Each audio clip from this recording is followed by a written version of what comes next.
March 14, 1887, when Emma Crawford and her two starving children dragged a blood-soaked stranger from the desert into their crumbling shack. They had no idea they were saving the most dangerous man in Arizona. But would this dying cowboy become their salvation or destroy what little they had left? Before we jump back in, tell us where you're tuning in from, and if this story touches you, make sure you're subscribed because tomorrow, I've saved something extra special for you. March 14, 1887, when Emma Crawford and her two starving children dragged a blood-soaked stranger from the desert into their crumbling shack. They had no idea they were saving the most dangerous man in Arizona. But would this dying cowboy become their salvation or destroy what little they had left? The sun beat down mercilessly on the Crawford homestead, turning the parched earth into a cracked wasteland that stretched endlessly toward the horizon. Emma Crawford stood at her kitchen window, watching dust devils dance across what used to be fertile grazing land. Her calloused hands gripped the edge of the wooden counter, knuckles white with tension. She couldn't afford to show her children 3 years. That's how long it had been since Thomas Crawford rode out one morning to check the fences and never came back. They found his horse 2 days later, saddle empty, reins trailing in the dirt. Nobody, no answers. Just the suffocating silence of the desert and a widow left with 2 children. A failing ranch and debts that grew like tumbleweeds. "Mama, there's nothing left but flour and a bit of salt pork," 12-year-old Sarah announced from the pantry. Her voice carrying that peculiar flatness children develop when hunger becomes routine rather than emergency. Emma didn't turn around. She couldn't let Sarah see the despair that threatened to crack through her carefully maintained facade. "We'll make it work, sweetheart. We always do." But they both knew the truth. The bank had sent another letter yesterday, the 3rd one this month. Mr. Garrison, with his expensive suits and cold eyes, had made the situation crystal clear during his last visit. One more missed payment, and the Crawford ranch would be auctioned off to the highest bidder. Emma had until the end of the month. 12 days, Mama. 8-year-old Jacob burst through the back door, his face flushed and eyes wild with something between fear and excitement. "There's a man out by the dry creek bed. He's hurt real bad." Emma's heart lurched. Strangers in these parts meant trouble more often than not. Outlaws fleeing from the law, drifters looking for easy pickings, sometimes worse. But the urgency in Jacob's voice spoke of genuine distress, not danger. "Show me," she said, grabbing her late husband's rifle from above the doorframe, more for comfort than protection. Since she'd sold most of the ammunition months ago to buy winter coats for the children, Jacob led her across the dusty yard, past the listing barn where 3 skeletal horses stood in whatever shade they could find, toward the dried-up creek that marked the eastern boundary of their property. Sarah followed close behind, her thin frame casting almost no shadow in the brutal afternoon light. They found him sprawled face down in the dirt. One arm stretched toward the distant mountains, as if he'd been crawling in that direction when his strength finally gave out. His clothes were torn and stained dark with fresh blood. Emma noted with growing alarm, which meant he hadn't been lying here long. A battered Stetson lay a few feet away, crown crushed, coated in dust. "Lord have mercy," Emma whispered, kneeling beside the stranger. She pressed 2 fingers against his neck, searching for a pulse. They're faint and thready, but present. "He was alive barely. Is he dead, Mama?" Jacob asked, his voice small and frightened. "Not yet," Emma replied, her mind already calculating the impossible mathematics of survival. They had no doctor within 30 miles. No medicine. Barely any food. Taking in this stranger could mean the difference between her children eating or going hungry. It could attract unwanted attention from whoever had hurt him. It could be the stupidest decision she'd ever made, but Emma Crawford hadn't survived 3 years of widowhood by abandoning her principles when things got hard. Her mother had raised her with a simple rule: you help people when they need helping, and you trust God to sort out the rest. Sarah, run back to the house and heat up every drop of water we've got. Jacob, help me turn him over. Together, she and her son carefully rolled the man onto his back.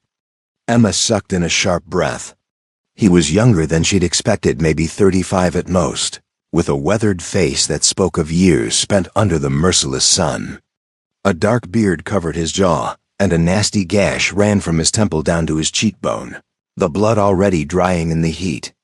But it was the wound in his side that worried her most, a dark stain spreading across his shirt, the fabric torn and matted. Gunshot, Emma murmured, recognizing the telltale signs. She'd seen enough injuries during her years on the frontier to know the difference between a knife wound and a bullet hole. The man's eyes fluttered, open for just a moment, startlingly blue against his sun-darkened skin, and his lips moved soundlessly. Then his eyes rolled back and he was unconscious again. Jacob grabbed his shoulders. We need to get him inside before he dies of heat stroke. On top of everything else, dragging a fully grown man across 100 yards of uneven ground while the sun tried to bake them all into the dust proved to be one of the hardest things Emma had ever done. By the time they wrestled him through the door and onto the old sofa in what passed for their living room, all three of them were drenched in sweat and gasping for breath. Sarah had 3 pots of water heating on the stove. Bless her practical heart. Emma sent Jacob to fetch clean rags, well, the cleanest they had anyway, while she carefully began cutting away the stranger's shirt to assess the damage. The bullet had entered just below his ribcage on the right side, and from what Emma could tell with her limited medical knowledge, it had passed clean through. That was good. It meant she wouldn't have to go digging around inside him with a knife heated over a flame, trying to extract lead while he screamed. But the exit wound was ugly, and he'd lost a dangerous amount of blood. She worked quickly, cleaning the wounds with hot water and what little soap they had left, then packing them with strips of cloth torn from one of her old dresses. The man remained unconscious throughout, which Emma considered a mercy. She'd helped deliver calves and sew up injuries on ranch hands back when Thomas was alive, but she'd never attempted anything like this alone. Will he die? Sarah asked quietly, standing in the doorway with her arms wrapped around herself. Emma tied off the last bandage and sat back on her heels, exhausted. I don't know, honey.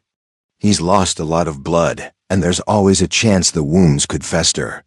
All we can do is keep him clean and cool, and pray.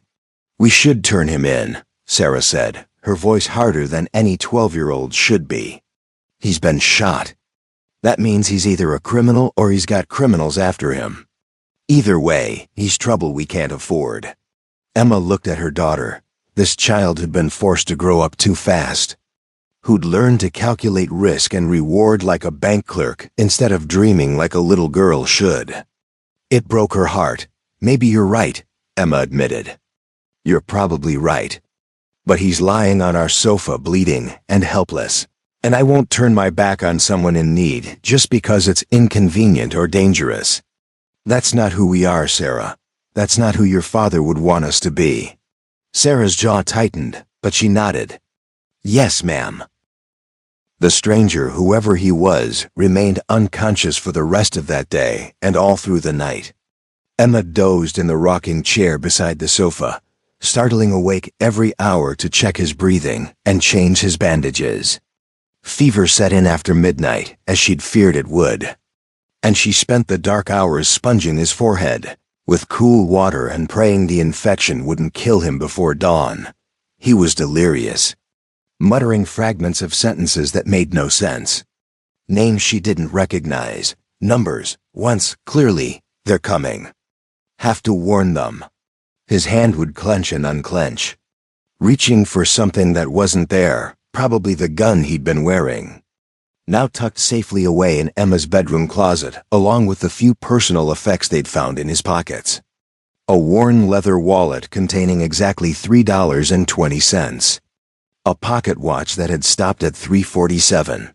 A folded piece of paper with what looked like a property deed. By the time gray dawn light filtered through the windows, the stranger's fever had broken. Emma, exhausted beyond measure, had just closed her eyes for what she promised herself would be only a moment when a rough, parched voice jerked her back to alertness. "Where am I?" Emma's eyes snapped open. The stranger was awake, those startling blue eyes fixed on her with an intensity that made her acutely aware of how vulnerable she was, alone in a room with a wounded man who might be anyone. Might have done anything. "You're on the Crawford Ranch. About 40 miles east of Prescott," Emma said, keeping her voice steady and her hand near the rifle leaning against the wall. "My son found you yesterday afternoon, shot and near death. We brought you inside." The man tried to sit up, then gasped and fell back against the cushions, his face going white. "How long?" "About 18 hours. You've been fevered most of the night." Emma poured water from the pitcher into a tin cup and held it to his lips. "Drink slowly." He drank gratefully, then lay back, breathing hard from even that small exertion. "You should have left me out there." "Probably," Emma agreed. "But I didn't. So now you're here, bleeding on my furniture. And I think I've earned the right to know who you are and who might come looking for you." The stranger studied her for a long moment, and Emma got the impression he was measuring her, deciding how much truth she could handle. Finally he said, "Name's Cole Mackenzie. And ma'am, if I could walk out of here right now, I would. Because you and your children are in more danger with me here than you've probably ever been in your lives." Emma's stomach dropped, but she kept her expression neutral. "Why? What did you do?" "It's not what I did," Cole Mackenzie said, his voice rough with pain and exhaustion. "It's what I know. And there are men who'll burn this place to the ground to make sure that knowledge dies with me." Before Emma could respond, before she could demand details or order this stranger out of her home despite his injuries, the sound of hoofbeats echoed across the ranch yard. Multiple horses. Moving fast. Cole's eyes went wide with something that looked like panic. "They found me." "God help you, ma'am. They found me." Emma moved to the window and pulled the curtain aside just enough to see out. 5 men on horseback were approaching the house, and even from a distance, she could tell they weren't friendly visitors. They rode like men who expected trouble and were prepared to cause more. Her hand tightened on the rifle. Whatever she'd gotten herself into by saving Cole Mackenzie, there was no backing out now. For better or worse, the Crawford family's fate had just become tangled with this stranger's secrets, and something told Emma that before this was over, everything she thought she knew about her quiet, desperate life was about to change forever. Emma's mind raced as the riders drew closer, dust billowing behind their horses like smoke signals announcing trouble. She had maybe 2 minutes before they reached the house, 2 minutes to decide whether to hand over the wounded stranger or stand her ground. "Sarah, take Jacob to the cellar," Emma commanded, her voice sharp enough to cut through the rising panic. "Don't come up no matter what you hear. Understand?" Sarah's eyes were wide, but she nodded and grabbed her younger brother's hand, pulling him toward the kitchen where the cellar door lay hidden beneath a worn rug. Jacob started to protest, but one look at his mother's face silenced him. "You can't fight them alone," Cole said from the sofa, struggling to push himself upright despite the fresh blood seeping through his bandages. "They're Dalton's men. They don't leave witnesses." "Then lie still and shut up," Emma hissed, positioning herself by the window with the rifle. "If they think you're already dead, maybe they'll leave without burning us out." Cole opened his mouth to argue, then closed it, recognizing the steel in her voice. He eased himself back down and closed his eyes, trying to look as corpse-like as possible. The riders pulled up in front of the house in a shower of gravel and dust. Emma counted them through the window, 5 men, just as she'd first seen, all armed with the casual confidence of people who'd never been told no. The leader dismounted first, a tall man with a salt and pepper beard and a black duster coat, despite the heat. He wore a badge on his chest that caught the sunlight, a lawman. That should have been reassuring, but the way his hand rested on his gun belt suggested otherwise. Emma took a deep breath. Checked that her rifle was visible but not pointed directly at anyone, and opened the front door before they could knock. Sometimes the best defense was acting like you had nothing to hide. "Afternoon, gentlemen," she said, keeping her voice level and her posture straight. "Can I help you with something?" The bearded man tipped his hat with exaggerated politeness that didn't reach his eyes. "Afternoon, ma'am. Deputy Marshal Raymond Fletcher. We're tracking a dangerous fugitive man by the name of Cole Mackenzie. Armed and extremely dangerous. You seen anyone matching that description pass through here?" Emma's heart hammered against her ribs, but she forced herself to meet Fletcher's gaze without flinching. "Just me and my children here, Marshal. Haven't seen any riders since the supply wagon came through 3 days back." Fletcher's eyes narrowed slightly, and he gestured to the men behind him. "You won't mind if we take a look around then? Make sure this Mackenzie fellow isn't hiding in your barn or shed." It wasn't a question. "I do mind, actually," Emma said, tightening her grip on the rifle. "This is private property, and I've got work to do. If you've got a warrant, I'll happily cooperate. If not, I'll thank you for moving along." One of the other men, a younger fellow with mean eyes and a scar across his nose, snorted. "She's got spirit, I'll give her that. But we don't need permission from some dirt-poor widow to do our jobs." Fletcher held up a hand, silencing his companion, but his smile had gone cold. "Now, ma'am, there's no need for hostility. We're just trying to protect decent folks like yourself from a very bad man. Cole Mackenzie robbed the Territorial Bank in Prescott 2 days ago, killed 3 people including a woman and her child. You really want to protect someone like that?" Emma's blood ran cold. A murderer? A bank robber? She'd saved a killer and brought him into her home with her children? But something in Fletcher's delivery rang false, too smooth, too practiced, like he'd told this story many times and perfected it. Preparing and narrating this story took us a lot of time, so if you are enjoying it, subscribe to our channel, it means a lot to us. Now back to the story. "If he's as dangerous as you say, then I definitely haven't seen him," Emma replied. "A widow with 2 young children would have to be crazy to shelter someone like that, wouldn't she?" Fletcher studied her for a long, uncomfortable moment. Behind him, the other men shifted restlessly in their saddles, hands moving toward weapons. The tension stretched taut as a bowstring about to snap. "Crazy or foolish?" Fletcher finally said. "You sure about not seeing anyone? Because I'd hate to find out later you were lying to a federal officer. That carries consequences, ma'am. Serious consequences, I'm sure." Fletcher's jaw tightened. He glanced at the ramshackle barn, the empty corral, the obvious signs of poverty and struggle that marked every inch of the Crawford property. Then his gaze returned to Emma, calculating. "Boys," he said without turning around, "check the barn and the outbuildings. If you find anything or anyone, bring them to me. Alive if possible." Emma's stomach dropped as 3 of the men dismounted and began fanning out across the property. She couldn't stop them, not without starting a fight she'd definitely lose. All she could do was stand there, maintaining her facade of innocent cooperation while praying Cole stayed unconscious and quiet inside.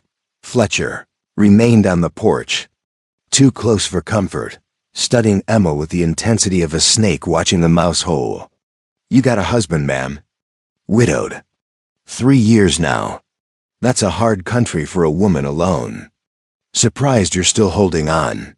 His tone suggested it wasn't a compliment. "Most folks in your situation would have given up, moved back east where life's easier. Most folks aren't me." "No," Fletcher agreed. "Most folks also don't make stupid decisions that get them killed. You strike me as smarter than that, Mrs. Crawford." "Emma Crawford, Mrs. Crawford." Fletcher pulled a folded paper from inside his coat and held it out. "This here's a warrant for Cole Mackenzie's arrest, signed by a federal judge. He's wanted for robbery, murder, and treason against the United States government. There's a reward $500 for information leading to his capture." That's a lot of money for a woman in your circumstances. $500. Emma's mind reeled. That was more money than she'd see in 5 years of scraping by. That was the mortgage paid off with enough left over to buy feed for the animals, supplies for the winter, maybe even a new dress for Sarah, who'd been wearing hand-me-downs and patches for years. All she had to do was point to the sofa. Inside, where a wounded stranger lay helpless, Fletcher must have seen something shift in her expression because his smile widened. I can see you're thinking about it. That's good. That's smart. A woman's got to look after her own first, especially when she's got children to feed. Nobody'd blame you for taking that reward. From inside the house, Emma heard the faintest creak of floorboards, so slight that anyone else might have missed it. Cole, shifting position or maybe trying to hide better. Fletcher's eyes flicked toward the door. Something you want to tell me, Mrs. Crawford? Emma's mind raced through her options, each one worse than the last. If she gave up Cole, she'd have the reward money, but she'd also have blood on her hands, and she still didn't know if Fletcher's story was true. If she kept lying and they found Cole anyway. Fletcher had already made clear what happened to people who obstructed federal officers, but there was a third option forming in her mind. Risky and probably insane, but it was the only play she had left. Actually, Marshal, Emma said slowly, now that you mention it, I did see a man earlier this morning, just after dawn. He was riding east toward the canyon country, moving fast like he was being chased. Could have been your fugitive. Fletcher's eyes lit with predatory interest. You're sure about this? Dark hair, beard, wearing a brown vest. That match your man? Close enough. How long ago? Emma pretended to think. Maybe 4 hours? He didn't stop, just kept riding hard. Fletcher turned to the men searching the property and whistled sharply. Mount up. She saw him heading east. If he's got a 4-hour head start, we need to move now before he reaches the canyons. The men returned quickly, empty-handed and looking disappointed. Nothing in the barn but some starving horses, boss. Place is clean. Forget it. We've got a fresh lead. Fletcher swung back into his saddle, then looked down at Emma with something that might have been approval, or might have been a threat. She couldn't tell which. If you're lying to me, Mrs. Crawford, I'll be back. And I won't be nearly so pleasant, I understand. Fletcher nodded once, then spurred his horse forward. The other riders fell in behind him, and within moments, they were thundering away from the Crawford ranch, heading east toward the maze of canyons and ravines that would take hours to search. Emma stood on the porch until the dust settled, and the sound of hoofbeats faded completely. Then her legs gave out and she sat down hard on the steps, the rifle clattering beside her as her hand started shaking with delayed reaction. She'd just lied to a federal marshal. She'd obstructed justice. She'd sent armed men on a wild chase that would buy her maybe 6 hours before they realized they'd been fooled and came back angry. Mama? Sarah's voice came from inside, small and frightened. Are they gone? They're gone, baby. Come on up. Her children emerged from the cellar, both pale but unharmed. Jacob ran to Emma and wrapped his arms around her waist while Sarah stood in the doorway, her expression unreadable. You lied for him, Sarah said. Why? It was a fair question. Emma wasn't sure she had a good answer. Cole groaned from inside the house, and Emma forced herself to stand. She was exhausted, terrified, and had just made a choice that could destroy what little remained of her life. But she'd made it, and now she had to see it through. She found Cole conscious but barely, his face gray with pain. You shouldn't have done that, he rasped. Fletcher's not really a marshal. He works for Victor Dalton, and when he figures out you lied, then we'll deal with it when it happens, Emma interrupted. Right now you're going to tell me exactly what's going on. No more vague warnings about danger. No more mysterious hints. I just threw away my safety and maybe my children's lives for you. The least you can do is explain why. Cole studied her for a long moment, then slowly reached into his boot, a movement that made Emma tense and reach for the rifle before she realized he was pulling out a folded envelope, sealed with red wax. "Victor Dalton owns the Territorial Bank in Prescott," Cole began, his voice weak but steady. "He also owns the railroad company, half the mining operations in Arizona, and most of the politicians. 3 months ago, I was working as his head of security. That's where I discovered he wasn't just a ruthless businessman. He was systematically stealing land from homesteaders, small ranchers, anyone who got in the way of his railroad expansion." Emma's heart sank. "You're telling me this involves railroad land grabs?" "Bigger than that. Dalton's been falsifying property records, bribing judges, even having people killed when they wouldn't sell. I started collecting evidence, documenting everything. When he found out," Cole's hand moved to his wounded side. "This wasn't some random shooting, Mrs. Crawford. Dalton sent his men to kill me and destroy the evidence. But I got away barely." He held up the envelope. "This contains copies of property deeds, ledgers, correspondence, everything needed to prove what Dalton's been doing. I was trying to reach the territorial governor in Phoenix when Fletcher's men caught up with me. That story about me robbing a bank and killing people? Complete fiction. Dalton owns Fletcher and half the law enforcement in this territory." Emma took the envelope with trembling hands, barely daring to believe what she was hearing. "And you just happened to collapse on my property?" "Not exactly." Cole's expression turned grim. "I recognized your ranch from the documents. The Crawford homestead is one of the properties Dalton wants. You've got 40 acres with water rights, and you're positioned right where he needs to build his railroad spur. According to his ledgers, he's been waiting for you to default on your mortgage so the bank can seize the land legally." The room seemed to tilt. Emma sat down hard in the rocking chair, her mind spinning. "Mr. Garrison at the bank. He works for Dalton?" "Garrison is Dalton's brother-in-law. The whole thing's been rigged from the start. Mrs. Crawford, they've been denying your loan extensions, raising your interest rates, doing everything they can to force you into foreclosure." Emma thought about every humiliating visit to the bank, every condescending conversation with Garrison, every time she'd felt like no matter how hard she worked, she was drowning in quicksand. It had all been orchestrated.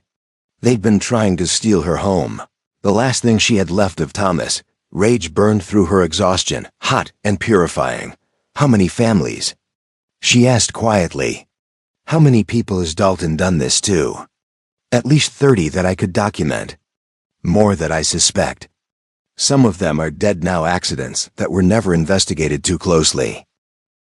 Emma looked at her children, standing in the doorway watching this conversation unfold. Sarah's face had gone hard with understanding beyond her years. Jacob just looked scared. "What do we do?"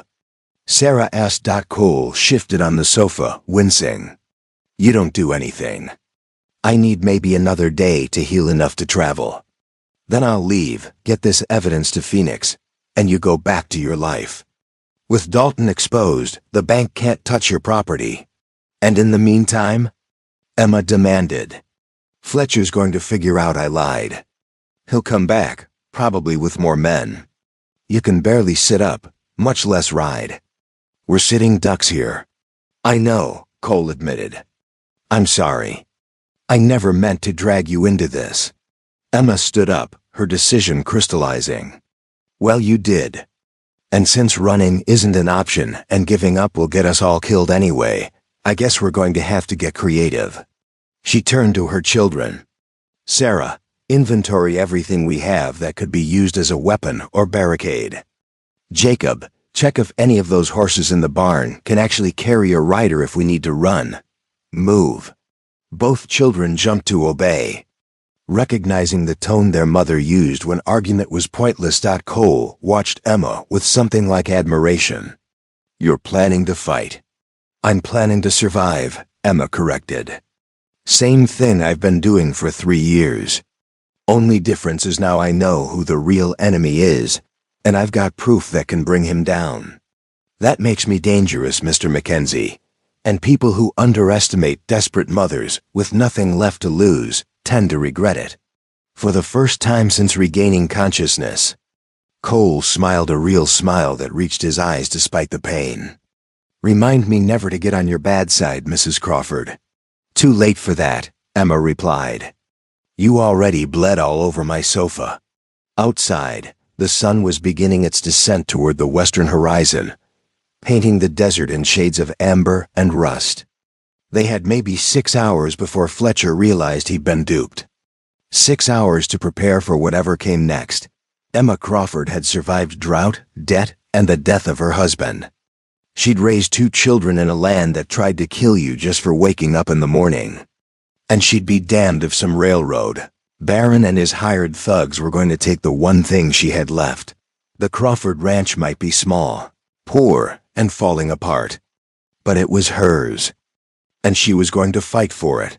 The afternoon stretched into evening as Kotu Escodi Estakinti evening as it going to fight for it. Emma transformed her home from a refuge into a fortress. It wasn't much. A poor widow's ranch could never withstand a serious assault, but she'd learned long ago that survival wasn't about having the best resources. It was about using what you had better than your enemy expected. Sarah returned from her inventory with a grim assessment. We've got the rifle, Papa's old revolver with 6 bullets, a shotgun with no ammunition, 3 kitchen knives, an axe, and a pitchfork. The shotgun's useless without shells, Jacob added. His young face creased with worry. He was too young to carry. Emma nodded, her mind already calculating. The shotgun still looks dangerous from a distance. Mounted in the upstairs window where anyone approaching can see it. Sometimes the threat of a weapon is as good as having one. She turned to Cole, who'd managed to prop himself up against the arm of the sofa, his color slightly better after drinking some broth Sarah had heated. What kind of force will Fletcher bring back? Depends on how angry he is, Cole replied, his voice stronger than it had been hours ago. Could be just him and his 5 men. Could be a dozen if he thinks I've got the documents with me and stops to collect reinforcements from Dalton's other operations. He paused, studying Emma's face. You're not trained for this kind of fight. No, Emma agreed. But I've shot rattlesnakes, coyotes, and a mountain lion that tried to get into the chicken coop back when we had chickens. I can point a rifle and pull a trigger. That'll have to be enough. Cole's expression turned serious. Pointing a rifle at an animal is different from pointing it at a man. When it comes down to it, can you actually shoot someone? Because if you hesitate for even a second, Mr. Mackenzie, Emma interrupted, her voice cold as January frost. 3 years ago, a drifter came through here thinking a widow with 2 small children would be easy prey. He broke into our home in the middle of the night with intentions I won't speak of in front of my daughter. I put my husband's revolver against his chest and pulled the trigger without blinking. So yes, I can shoot someone.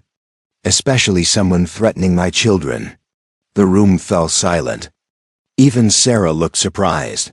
Emma had never told her children the full story of that night. Only that there'd been an intruder who wouldn't be troubling anyone again. Cole nodded slowly, newfound respect evident in his eyes. Then we might actually have a chance. What's the plan? Sarah asked, proving once again that she'd inherited her mother's practical nature. Emma moved to the window, studying the layout of her property with tactical eyes she'd never had to use before. The house sat on a slight rise, giving them a view of anyone approaching from the main road to the west. To the east lay the dry creek bed where Jacob had found Cole good cover for anyone trying to sneak up from that direction. The barn offered another potential hiding spot for attackers. And the old well between the house and barn created a blind spot they couldn't effectively monitor. We can't defend every approach, Emma said, thinking aloud. So we don't try. We set up to make it look like we're defending the house, but actually, we're going to force them to come at us from the direction we want. She turned to her children. Jacob, I need you to scatter hay and dry brush around the barn's north side, but make it look natural, like it's just old debris that's been there for months. Sarah, gather every glass bottle we've got and fill them with lamp oil. Leave them in the kitchen. Mama, you're planning to burn the barn, Sarah said, not quite a question. Only if we have to. But if Fletcher's men try to use it for cover, I want to be able to deny them that advantage. Emma's voice was steady, but inside, her heart ached. That barn had been Thomas's pride. He'd built it himself over 2 summers, every board placed with care. Burning it would feel like destroying one of the last pieces of him she had left, but protecting their children mattered. More than preserving memories. Cole cleared his throat. There's something else you should know. Fletcher isn't just going to ride up and start shooting. He'll try to smoke you out first, threaten you. Maybe set a small fire to show he's serious. He needs to know for certain that I'm here and that I have the documents. If he's not sure, he might try negotiation first. Which buys us time, Emma said. Or gets you killed slower. Dalton's men don't leave loose ends.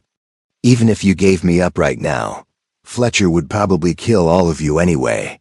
You've seen him, talk to him. You're witnesses. The weight of that truth settled over the room like a suffocating blanket. Emma had known it instinctively from the moment Fletcher rode away, but hearing it stated plainly made it real in a way it hadn't been before. There was no way out of this that didn't involve bloodshed. Then we make sure we're the ones left standing, Emma said firmly. Jacob, get that hay scattered. Sarah, bottles, move. As her children scattered to their tasks, Emma sat down across from Cole. Tell me everything you know about Fletcher. How he thinks, how he fights, any weakness we can exploit. Cole shifted, wincing as the movement pulled at his injuries. Raymond Fletcher used to be legitimate law marshal down in Texas before he got caught taking bribes. He's smart, patient when he needs to be, and absolutely ruthless. But he's also arrogant. He thinks everyone's either an asset or an obstacle, and he doesn't believe obstacles can actually stop him, only slow him down. So he'll underestimate us. He'll underestimate you, Cole corrected. Especially after you folded so easily with that story about seeing me ride east. He'll think you're scared, cooperative, easily controlled. That's your advantage. Emma absorbed this, already forming the outline of a plan. What about the other men with him? Hired guns mostly. Loyal to Dalton's money, but not particularly brave or clever. If things get hot, they'll break easier than Fletcher will. The one to watch is the younger man with the scar, calls himself Deuce. He's genuinely dangerous, enjoys the violence. Fletcher uses him when he needs someone badly hurt. Good to know. Emma stood, her mind racing through scenarios and contingencies. I need to check something. Stay here and try not to bleed through those bandages again. She found Sarah in the kitchen, methodically filling bottles with the last of their lamp oil. Her daughter's hands were steady, her face set in concentration, and Emma felt a pang of guilt for dragging a 12-year-old into this nightmare. Sarah, Emma said gently, if things go wrong, if it looks like Fletcher's going to win, I need you to take Jacob and run. There's a cave about 2 miles north, past the Joshua tree that's shaped like a hand. Remember it? Sarah's hands stilled. Mama, no. Listen to me. If I tell you to run, you run. You take your brother and you hide in that cave until morning. Then you head to the Brennan Ranch and tell them everything. They'll help you get to Phoenix, get those documents to the governor.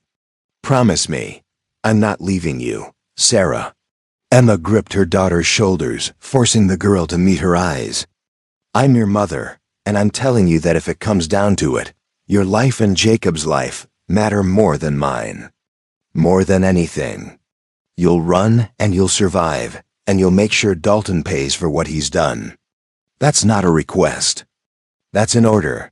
Tears welled in Sarah's eyes, but she blinked them back fiercely. Yes, ma'am. Emma pulled her daughter into a tight embrace, breathing in the smell of her hair, memorizing the feel of her thin frame against her chest. Then she released her and went to find Jacob. Her son was in the barn, spreading hay with the careful precision of a child trying very hard to do everything perfectly. He looked up as Emma approached, and she saw the fear in his eyes that he was trying so hard to hide. "Am I doing it right?" he asked. "Perfect," Emma assured him, kneeling down to his level. "Jacob, you're being so brave. Your papa would be proud of you." "I miss him," Jacob whispered. "I wish he was here. He'd know what to do." Emma's throat tightened. "I miss him too, baby. Every single day. But you know what?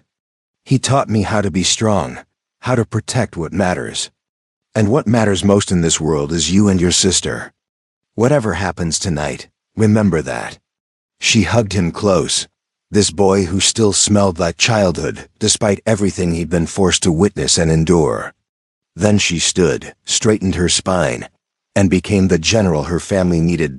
By the time the sun touched the horizon, painting the desert in blood-red hues, the Crawford Ranch was as ready as it would ever be.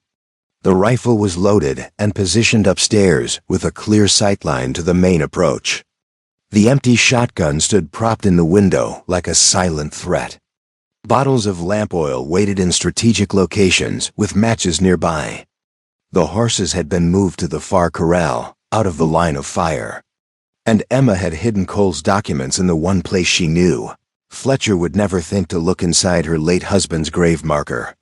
In a hollow she'd carved out of the wooden cross years ago to store letters she'd written to Thomas but never sent.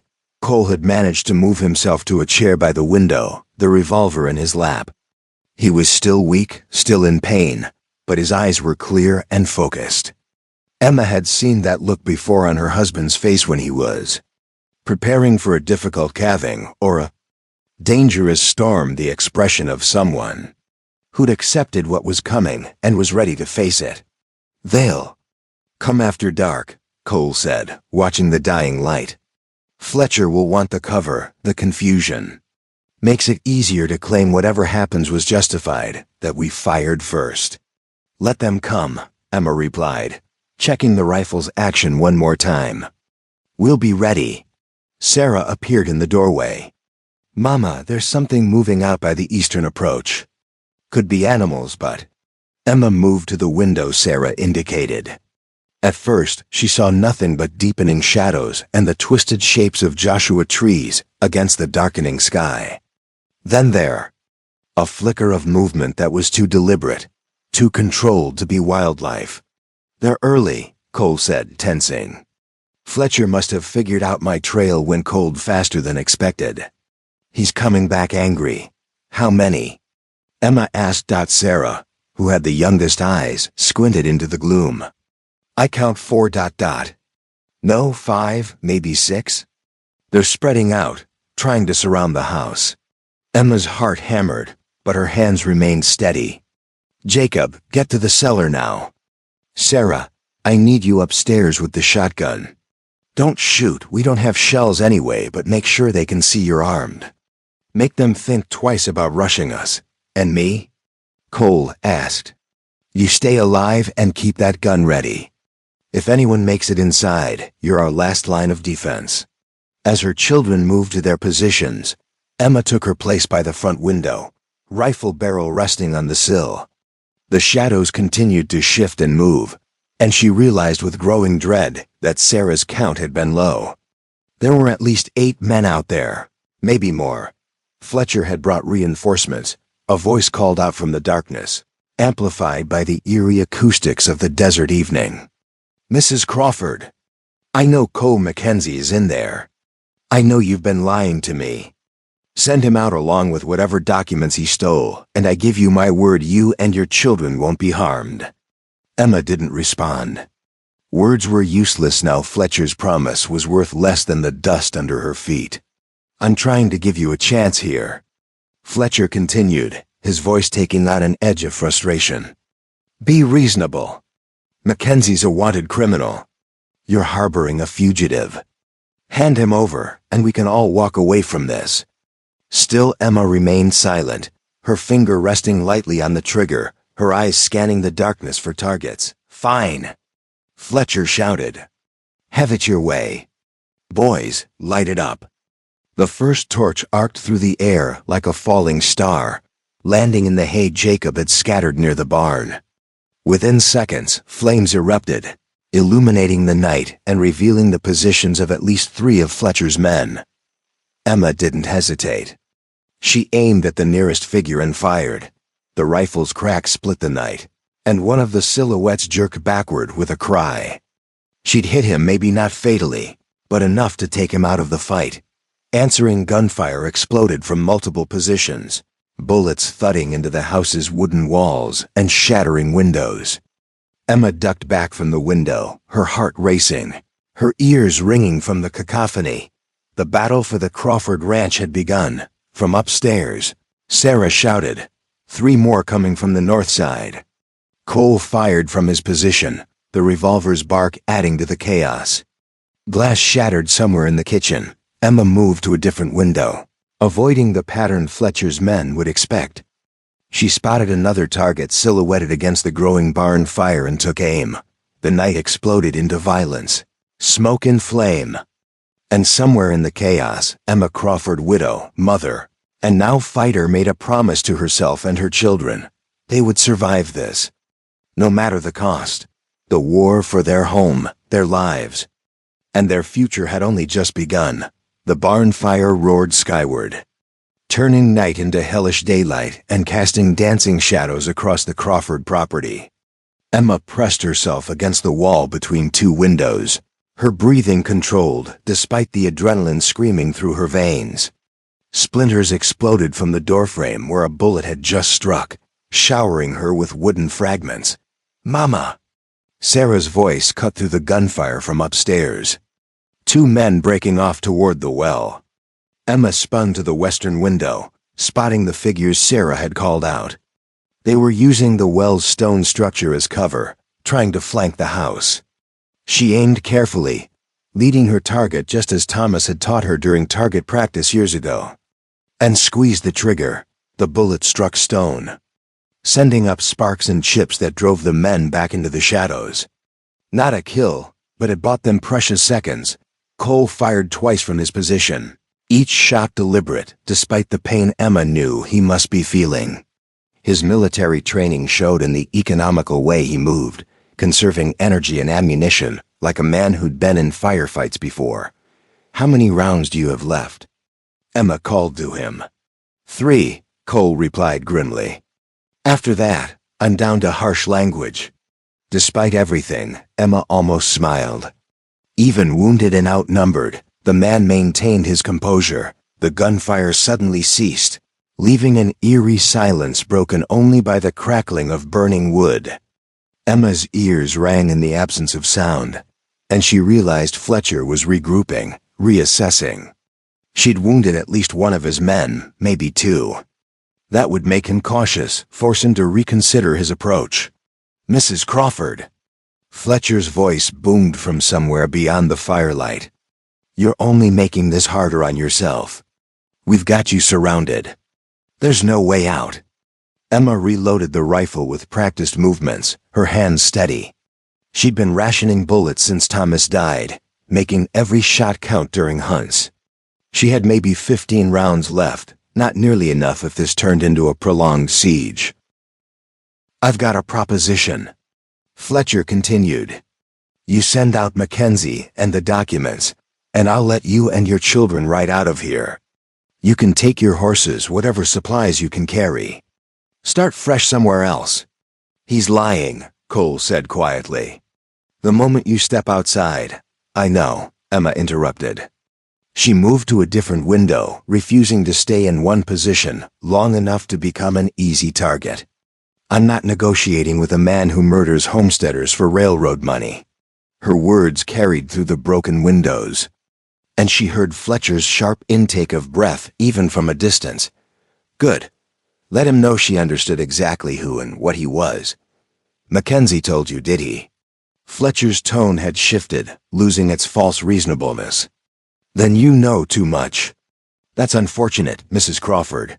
I was hoping to avoid killing a woman and her children. But you're not leaving me much choice."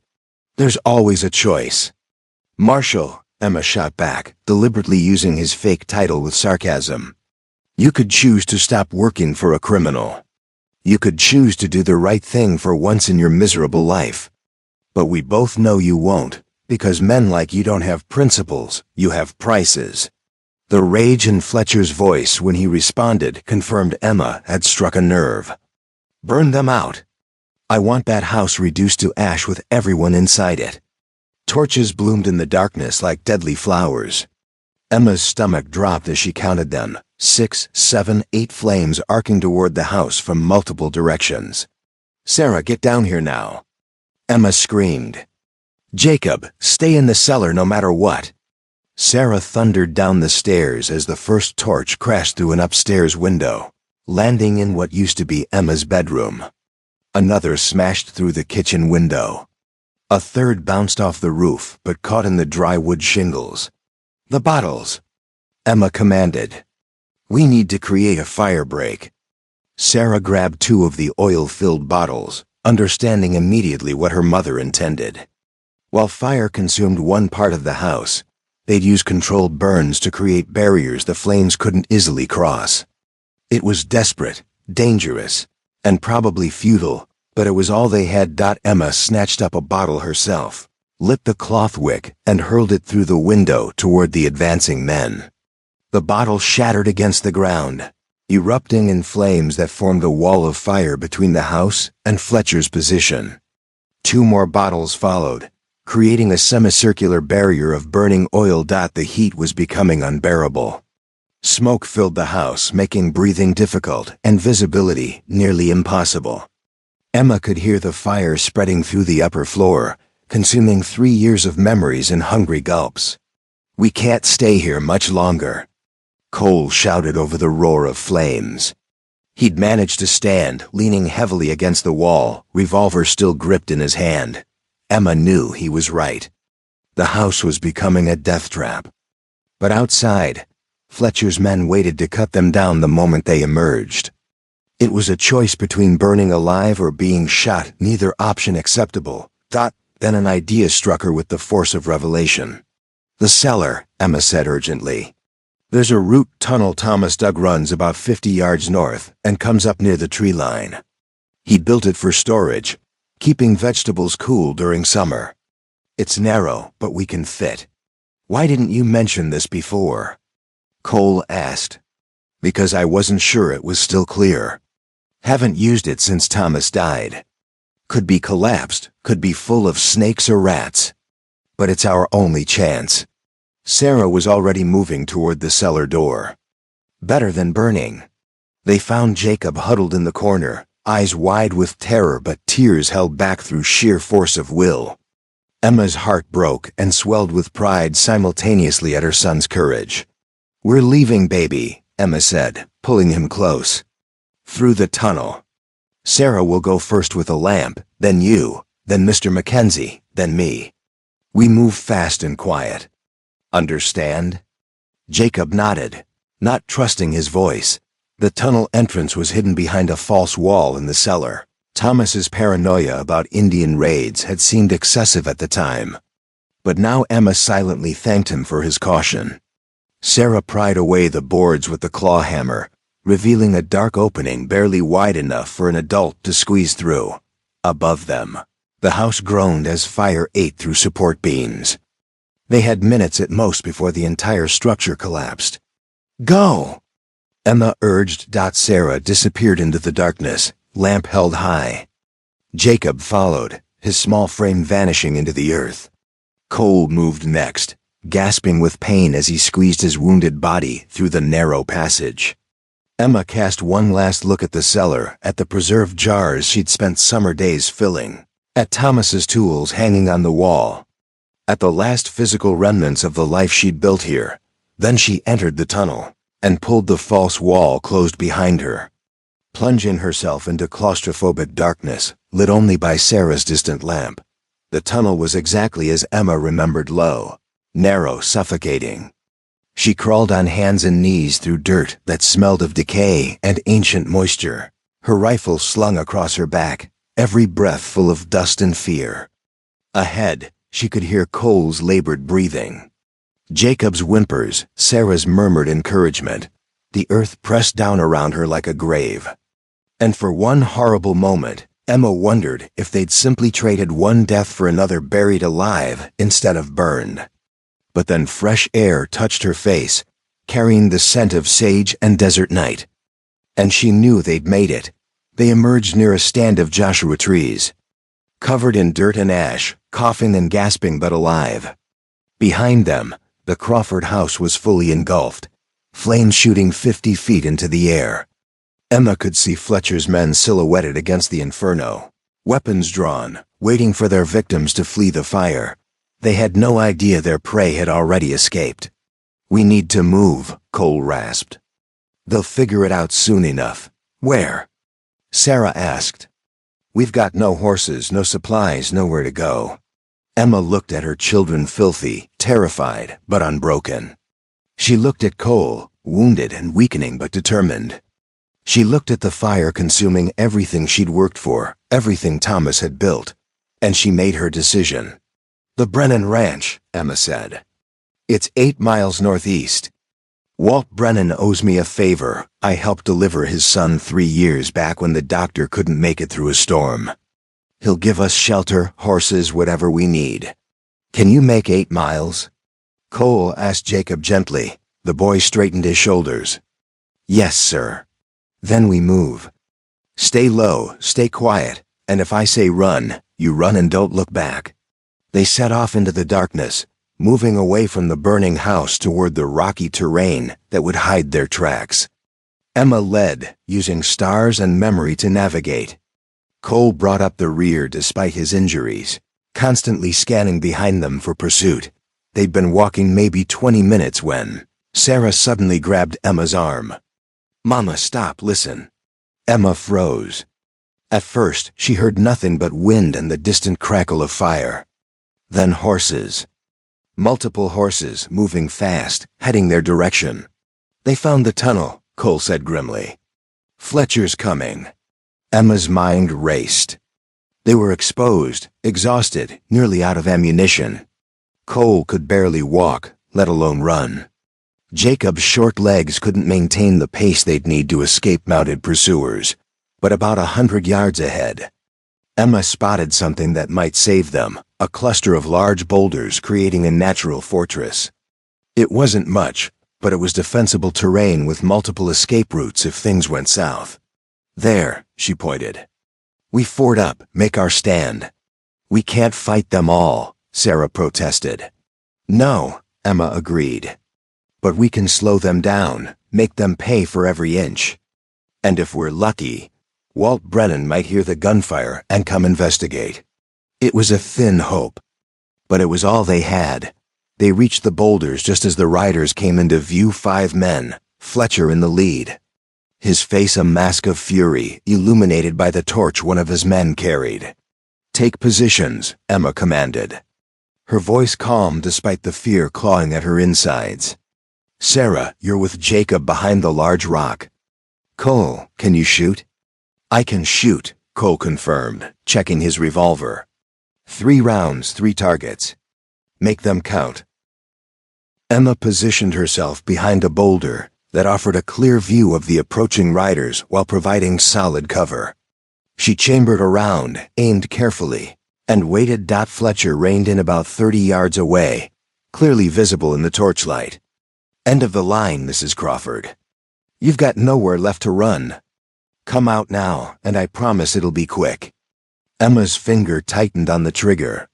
She could end this right now, 1 shot, Fletcher dead, his men scattered. But killing a man, even one who deserved it, even in self-defense, was a line she'd only crossed once before. And that weight still sometimes woke her in the night.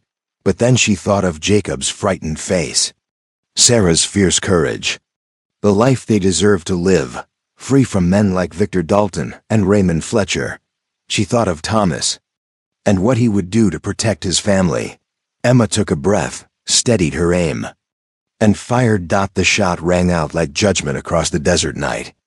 Fletcher's hat flew off his head, the bullet passing so close to his skull that he actually felt its passage. He dove from his horse, screaming orders to his men, All hell broke loose. Gunfire erupted from both sides. Emma worked the rifle's action smoothly, taking careful shots while bullets sparked off the rocks around her. Cole's revolver barked 3 times in rapid succession. 3 shots, 2 men down. One clutching a shattered arm. Sarah threw rocks with surprising accuracy, forcing one attacker to duck at a critical moment and spoiling his aim. Jacob pressed himself against the boulder, eyes squeezed shut, praying silently. Then Emma heard the most beautiful sound she'd ever experienced, more horses, coming fast from the northeast, and voices calling out in alarm. "That's gunfire! Move! Someone's under attack!" Walt Brennan and his ranch hands, drawn by the noise and the glow of the burning Crawford house, arrived like the cavalry in a dime novel. 6 men, all armed, all outraged at finding strangers attacking a neighboring family. Fletcher's remaining men saw the new arrivals and made the calculations that kept criminals alive. The odds had shifted too dramatically. Whatever Dalton was paying them, it wasn't enough to die for. "Retreat," Fletcher snarled, mounting his horse. "Fall back." Within seconds, Dalton's men were galloping away into the darkness, leaving their wounded behind, their mission a complete failure. Walt Brennan, a grizzled rancher in his 50s with a weathered face and kind eyes, rode up to the boulders and dismounted quickly. "Emma? Emma Crawford? That you?" "It's me, Walt," Emma said, emerging from cover on shaking legs. "And I've got one hell of a story to tell you." Walt looked at the bedraggled group, the wounded stranger, the soot-covered children, the woman holding a rifle like she knew how to use it. Then he looked back toward the burning house on the horizon. "I expect you do," he said. "Come on, let's get you all somewhere safe, get you fed and cleaned up. Then we'll figure out what's to be done." As Emma helped Cole limp toward Walt's horses, as Sarah and Jacob climbed up behind ranch hands who spoke gentle words of comfort, as the adrenaline finally began to fade and exhaustion rushed in to fill its place, Emma allowed herself one moment of relief. They'd survived. Against impossible odds, with nothing but courage and desperation, they'd survived. But the war wasn't over. Dalton still had power, Fletcher was still alive, and somewhere in the darkness, powerful men were plotting their next move. The Crawford family had won this battle. But the real fight for justice, for their future, for everyone Dalton had wronged, was only just beginning. The Brennan ranch house glowed with lamplight as dawn approached, a beacon of warmth and safety after the nightmare of the previous night. Emma sat at Walt's kitchen table, a cup of coffee warming her hands, watching the eastern horizon slowly brighten from black to deep purple to the dusty blue of early morning. She'd spent the past 3 hours telling Walt everything, Cole's true identity, Dalton's land scheme, the documents, Fletcher's attack.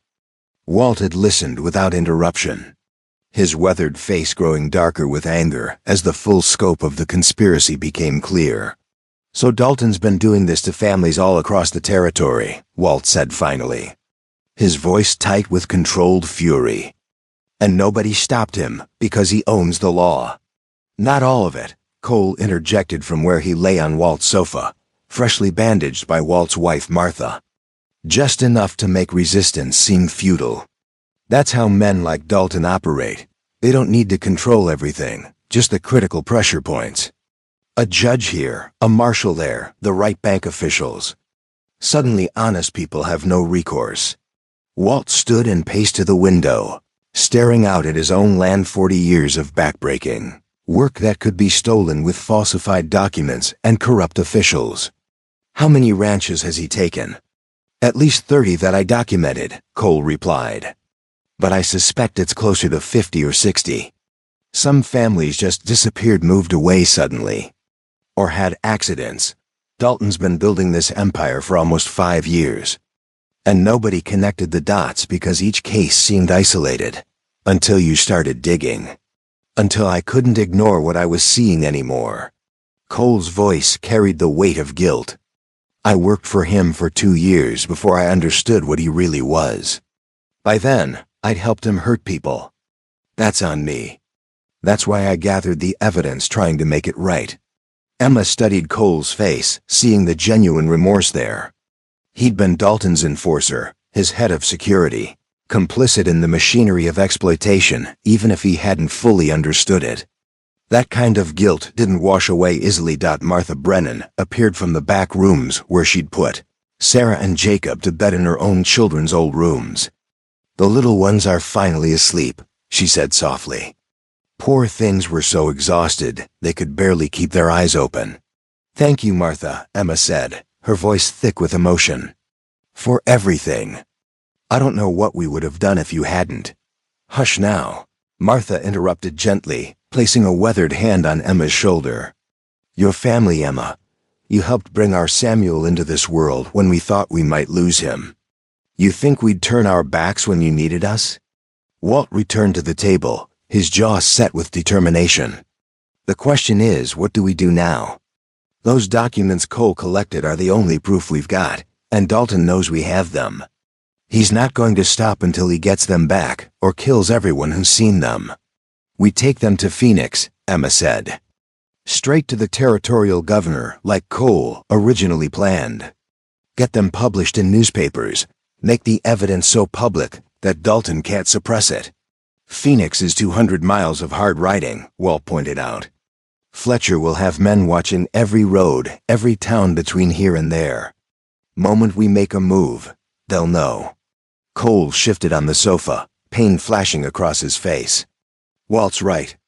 And in my condition, I'd slow you down. Fletcher's probably already sent word to Dalton about what happened. By noon today, there'll be wanted posters with all our faces, probably claiming we're murderers, thieves. Whatever story makes us the criminals instead of the victims. So we're trapped," Emma said, frustration building. They'd survive the night only to find themselves in an impossible situation. "Not trapped," Walt corrected. "Just need to be smarter than Dalton expects. He thinks like a businessman. Direct routes, predictable behavior, cost-benefit analysis. So we don't give him what he expects. What are you suggesting?" Cole asked. Walt smiled, a dangerous expression that reminded Emma why he'd survived 40 years in a harsh country. "I'm suggesting we don't run to Phoenix. We bring Phoenix to us." Over the next hour, Walt laid out a plan that was either brilliant or suicidal. Emma couldn't quite decide which. Instead of trying to sneak past Dalton's network, they'd use it against him. Walt had connections throughout the territory, fellow ranchers, merchants, even a few honest lawmen who'd resisted Dalton's corruption. They'd send riders in multiple directions, each carrying copies of Cole's documents to different newspapers, different officials, and different power centers. "Dalton can't chase everyone at once," Walt explained. "And even if he stops half the riders, the other half get through. Once this information hits 3 or 4 newspapers simultaneously, it becomes unstoppable. The evidence goes public, and even Dalton's paid politicians won't be able to ignore it." "How long will it take to organize this?" Cole asked. 2 days, maybe 3. I'll need to send word to the other ranchers, get volunteers willing to risk the ride. But folks around here are fed up with Dalton's schemes. Once they understand what's at stake, they'll line up to help." Emma felt a spark of hope for the first time since finding Cole bleeding in her creek bed. "And in the meantime?" "In the meantime, you and your children stay here where it's safe. My ranch hands are good men, all veterans, all capable. Fletcher tries another attack, he'll find a real fight waiting." Martha nodded firmly. "And I'll make sure those babies get proper meals and rest. Lord knows they've been through enough." Emma's throat tightened with gratitude, but before she could speak, the sound of approaching horses cut through the morning quiet. Everyone tensed. Was Fletcher back already? Walt moved to the window, hand dropping to his gun. Then his posture relaxed slightly. "It's Jeremiah Oakes and Tom Patterson. Must have seen the smoke from your place last night." 2 more ranchers arrived within the hour, then 3 more by mid-morning. News of the attack on the Crawford place had spread through the ranching community like wildfire, and neighbors were arriving to check on Emma and offer help. Each one listened to the full story with growing outrage, and each one volunteered to be part of Walt's plan. By noon, they had 12 riders committed to carrying documents to different destinations. Walt's wife spent the morning making copies of Cole's evidence, her neat handwriting transcribing names, dates, property descriptions, financial records. It was painstaking work, but critical. Each rider would carry identical packages, ensuring the evidence couldn't be lost or destroyed. Emma found Cole alone on the porch later that afternoon, staring toward the east where smoke still rose from the ruins of her home. She sat beside him, and for a moment neither spoke. "I'm sorry," Cole said finally. "About your house. Your life. Everything you lost because you helped me." "That house was already lost," Emma replied. "Bank would have taken it in another 2 weeks anyway.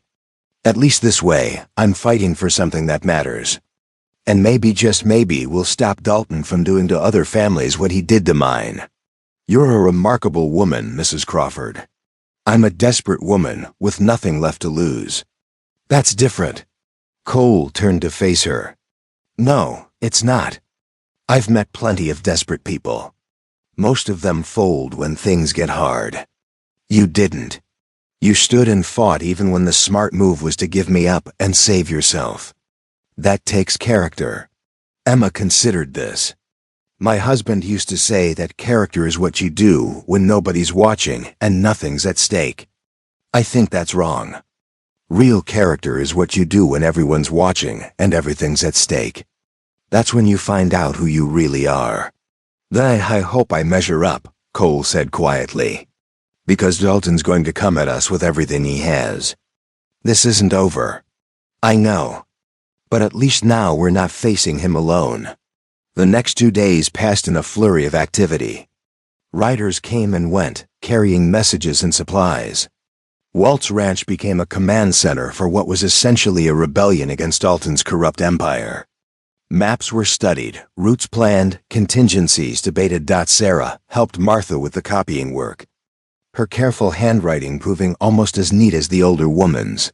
Jacob assisted the ranch hands with chores, gaining confidence under the gentle guidance of men who treated him with respect, rather than pity. Emma found herself in an unexpected role. She'd become a symbol to the gathered ranchers, proof that even the most desperate circumstances could be fought against. Other families shared their own stories of Dalton's exploitation, building a damning picture of systematic abuse. On the third day, everything was ready.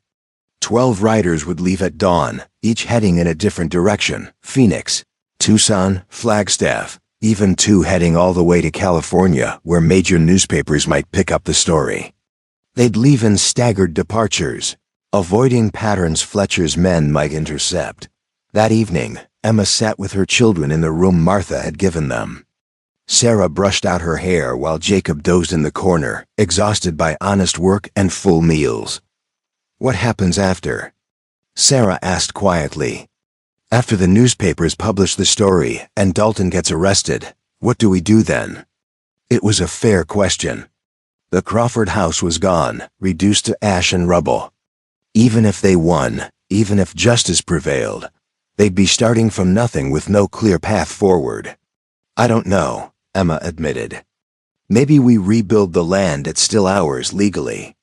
Or maybe we start fresh somewhere else. But we'll figure it out together, as a family. That's what matters." "I liked our old house," Jacob mumbled from his corner, not quite asleep after all. "Even when we were hungry and scared, it was home." Emma's heart broke a little. "I know, baby. But sometimes home isn't a building. It's the people you're with. And we've still got each other." Before Sarah could respond, Martha appeared in the doorway, her face pale. "Emma, you need to come quick. There's trouble." Emma's stomach dropped. She followed Martha to the main room where Walt stood with one of his ranch hands, a young man named Billy who looked like he'd ridden hard and fast. "Tell her what you told me," Walt commanded. Billy swallowed hard. "I was in town getting supplies like you asked, Mr. Brennan. Whole place is covered in wanted posters." Got drawings of Mrs. Crawford, Cole Mackenzie, even the children. Says their murderers killed 3 of Dalton's men and burned down their own house to cover the evidence. Reward is $1,000. $1,000. Emma felt the room tilt. That was more money than most people in the territory would see in 10 years. Every bounty hunter, every desperate drifter, every person with more greed than conscience would be looking for them. There's more, Billy continued reluctantly. Sheriff in town is organizing a posse. Says he's got a legal warrant to arrest all of you for murder and arson. They're planning to ride out tomorrow morning, and word is they're heading here first. Cole cursed softly. Dalton's moving faster than we expected. He's using the law itself as a weapon. If a legitimate sheriff arrests us under false charges, we can't fight back without actually becoming criminals. Sheriff Morris has always been straight, Walt said, his voice troubled. If he's got a warrant he believes is legitimate, he'll serve it. He won't care about our side of the story until after we're in custody. And once we're in custody, we'll never make it to trial, Emma said, understanding the trap completely. Dalton will make sure we have an accident before we can testify. The room fell silent as everyone absorbed the implications. The plan had been perfect, but it required time they no longer had. The riders wouldn't leave until dawn, and the sheriff's posse would arrive before then. We have to move up the timeline, Cole said, pushing himself upright despite obvious pain. Send the riders now tonight. Forget the staggered departures and coordinated timing. Just get those documents out before the sheriff arrives. It's dark, Walt protested. Traveling at night is dangerous, and not as dangerous as waiting, Emma interrupted. She turned to Walt, her decision made. Send the riders now with whatever copies are finished. I'll stay here and face the sheriff. If he's an honest man like you say, maybe I can convince him to hear our side before making arrests. That's suicide, Cole objected. The moment you're in custody, then I won't let myself be taken into custody, Emma said firmly. I'll stall, I'll talk, I'll do whatever it takes to buy those riders time to get clear. Once the evidence is public, Dalton loses even if we end up in jail. The truth will come out. Walt looked like he wanted to argue, but he recognized the steel in Emma's voice, the same determination that had kept her ranch running for 3 years after her husband's death. The same strength that had faced down Fletcher's attack. Martha, get those riders assembled, he said finally. We move now. The next hour was controlled chaos as riders prepared for immediate departure. Horses were saddled, supplies hastily packed, documents sealed in oilskin to protect them from weather.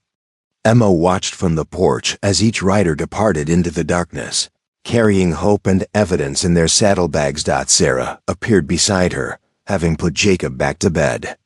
You're planning something dangerous. It wasn't a question. I'm planning to give those riders the time they need, Emma replied. Whatever that takes. Then I'm staying with you. Jacob's young enough Martha can keep him safe, claim she's protecting him out of kindness. But I'm old enough to make my own choices, and I choose to stand with my mother. Emma wanted to argue, to order her daughter to safety. But she recognized herself in Sarah's expression, the same stubborn courage, the same refusal to back down when principles were at stake. Your father would be proud of you, Emma said softly. He'd be proud of both of us.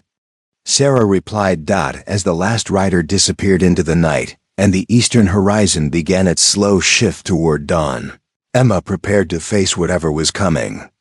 The sheriff's posse would arrive within hours. Fletcher's men were still out there somewhere, hunting them, but 12 riders were carrying the truth in 12 different directions. And that truth would outlive whatever happened in the coming confrontation. Emma Crawford had lost her home, her security, nearly her life.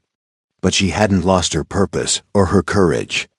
And sometimes, that was enough to change the world.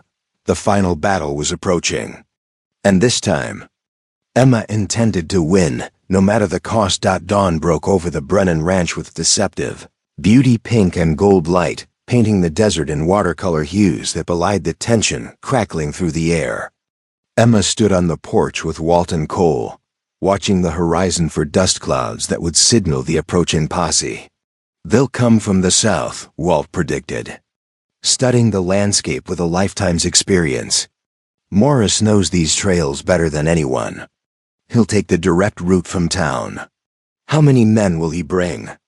Emma asked. "Standard posse is 6 to 8, plus the sheriff himself. All deputized civilians, shopkeepers, ranch hands, anyone who volunteers. Most of them will be honest men who believe they're doing the right thing." Walt's voice carried the weight of a difficult truth. "That makes them more dangerous than Fletcher's hired guns in some ways.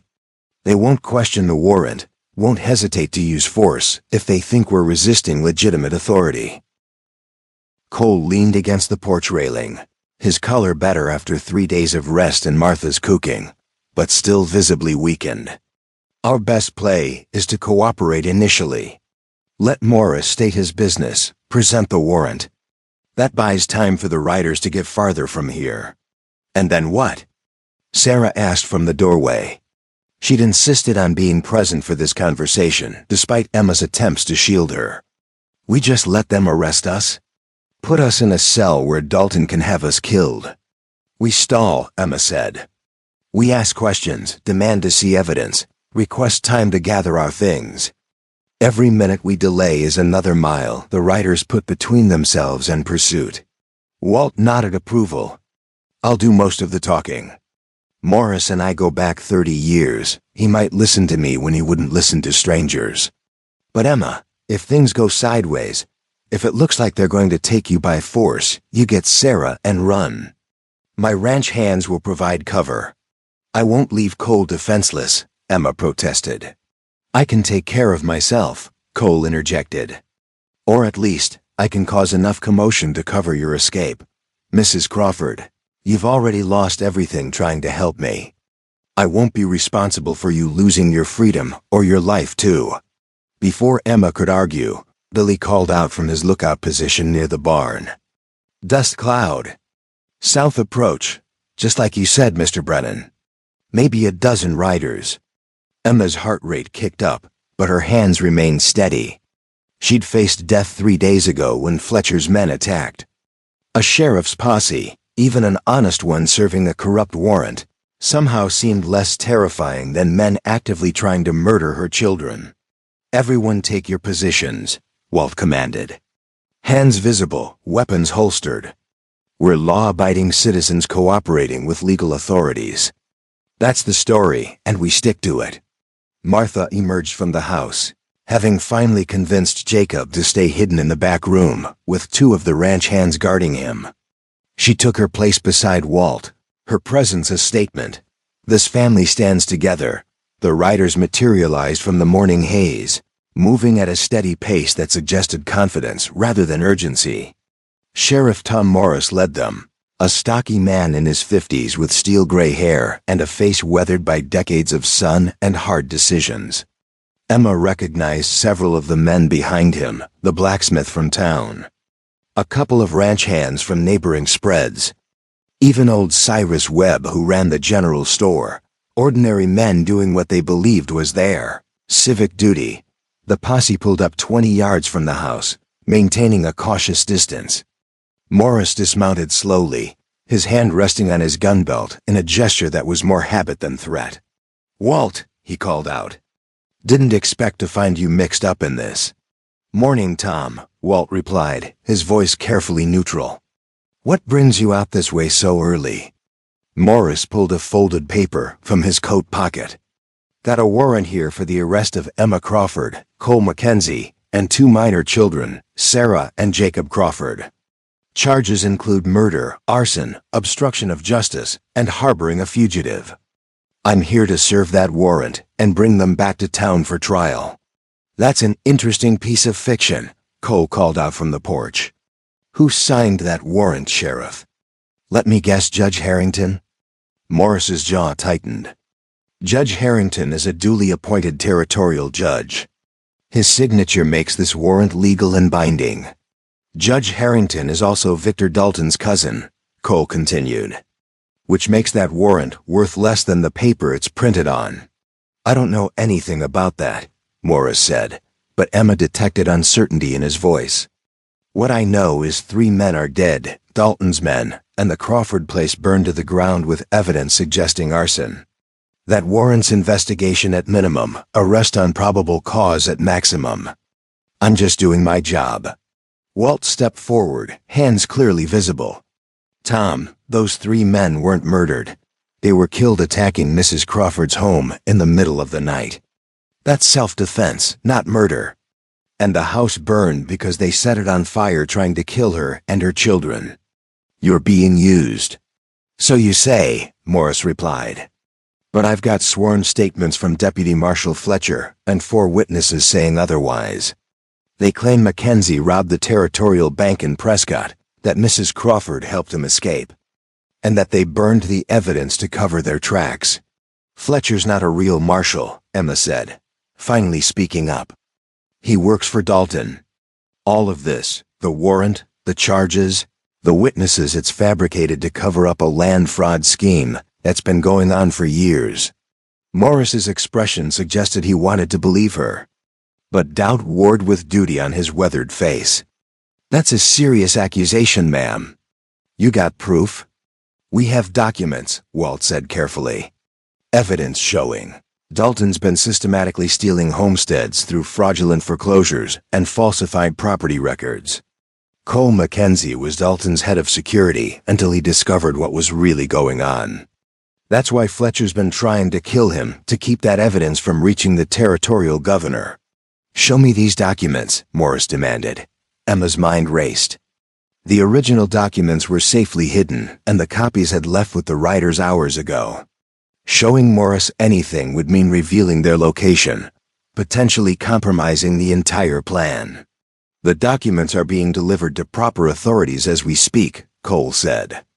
Newspapers, the governor's office, federal marshals, real ones, not Dalton's hired thugs wearing badges. By tomorrow, everyone in the territory will know what Dalton's been doing. Morris's eyes narrowed. That sounds like you're refusing to cooperate with a legal investigation. That sounds like we're protecting evidence from corrupt officials who destroy it the moment we handed it over, Emma countered. Sheriff Morris, you've known Walt Brennan for 30 years. Have you ever known him to harbor criminals or lie to the law? Morris looked at Walt, then back at Emma, clearly struggling with competing loyalties. No, ma'am, I haven't. Walt's always been straight with me. But that doesn't change the fact that I've got a legal warrant here, signed by a judge, charging you with serious crimes. A judge in Dalton's pocket, Cole repeated. Maybe so, Morris acknowledged. But until someone proves that in a court of law, Judge Harrington's authority stands. I'm sorry, Mrs. Crawford, but I'm going to have to insist you come with me. You can tell your side of things to the judge. If what you're saying is true, you'll have your day in court. And if we refuse? Sarah asked, stepping forward despite Emma's attempt to hold her back.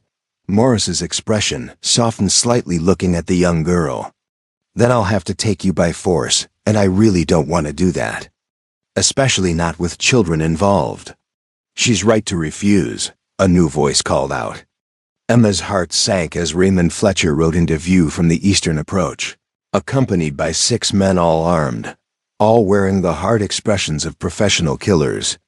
Because the moment you put them in that jail cell, Sheriff, they'll suffer an unfortunate accident. Probably try to escape, get themselves shot. Tragic, really. Morris spun toward Fletcher, his hand dropping to his weapon. Fletcher? What are you doing here? This is my jurisdiction, my arrest. Just providing security, Sheriff, Fletcher said with a smile that didn't reach his eyes. Mr. Dalton wants to make sure these dangerous criminals don't escape justice. We're here to assist. I don't need assistance, Morris said flatly. And I don't recall asking for it. Nonetheless, Fletcher's men spread out, flanking the sheriff's posse. The dynamic had shifted dangerously. What had been a lawful if misguided arrest was now something else entirely.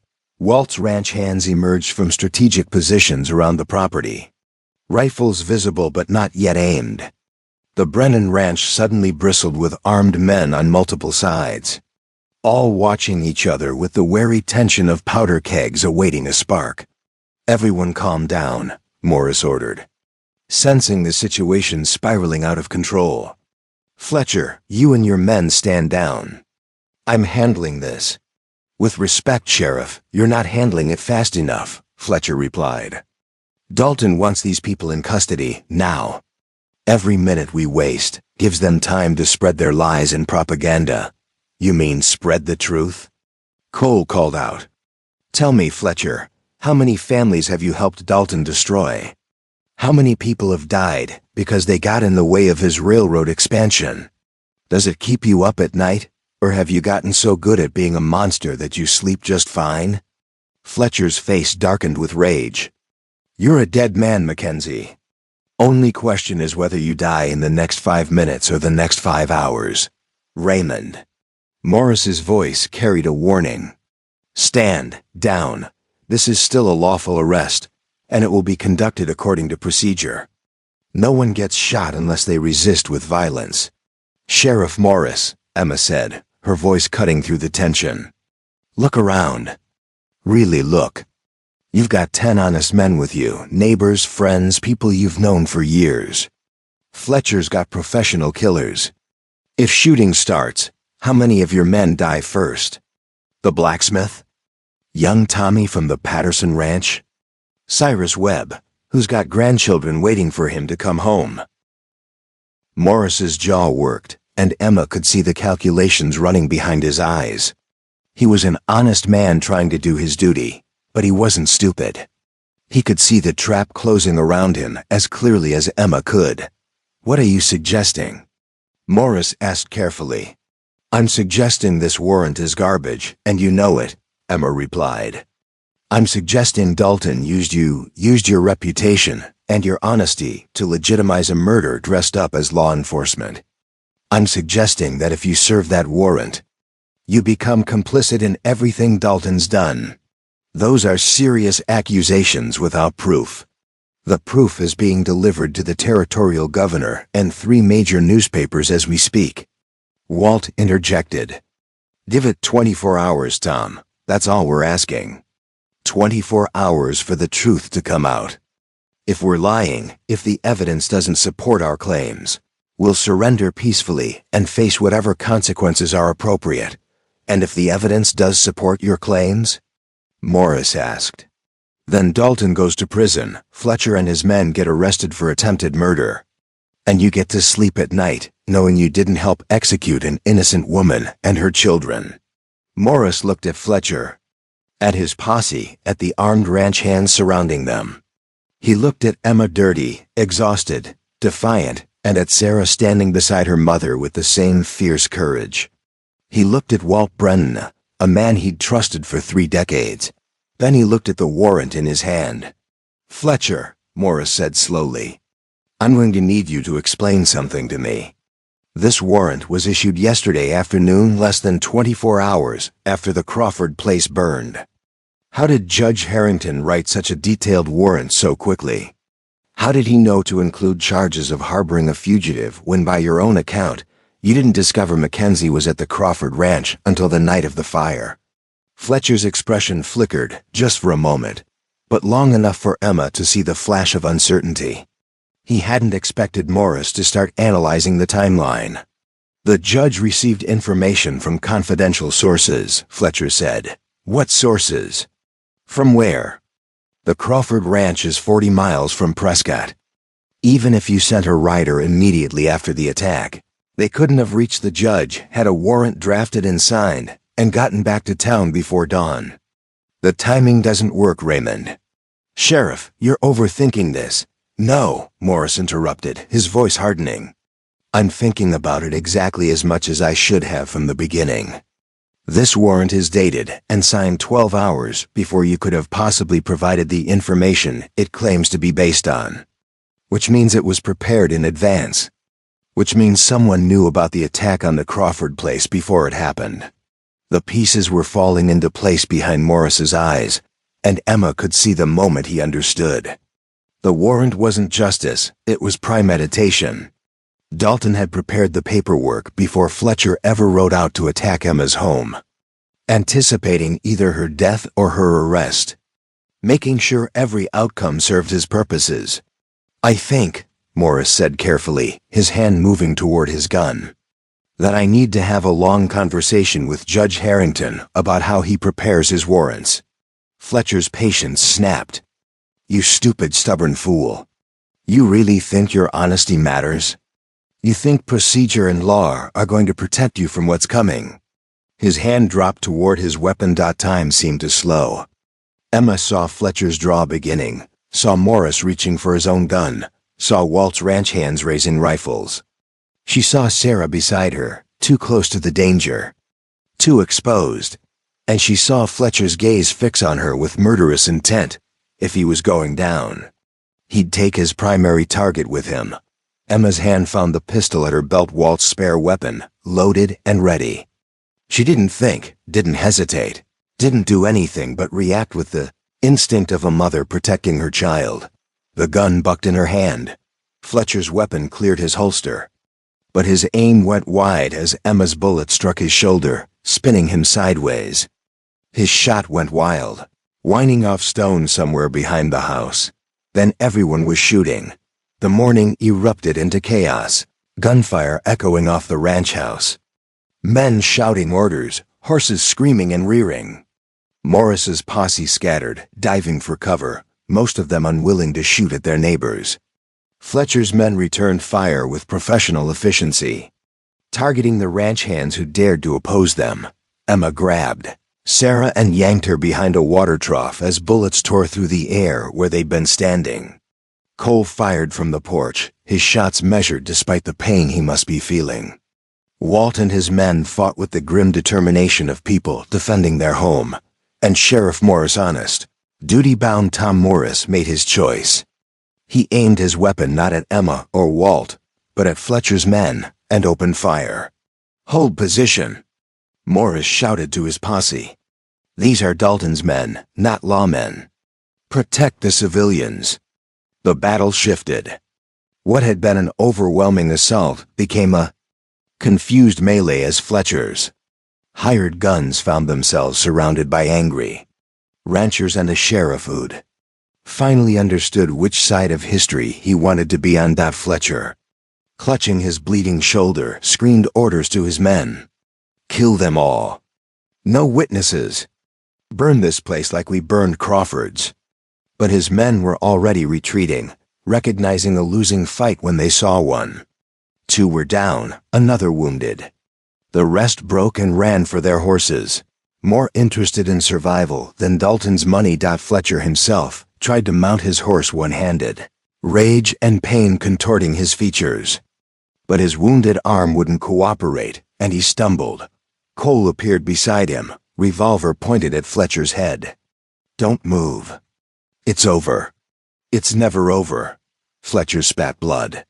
"You think stopping me stops Dalton?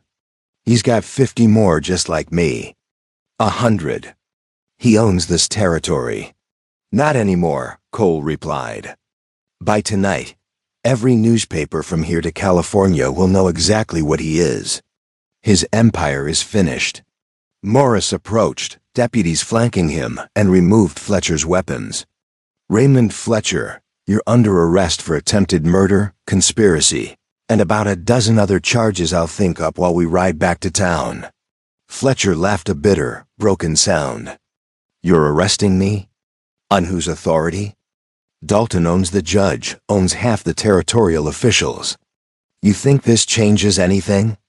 "It changes everything," Emma said, standing up from behind the water trough.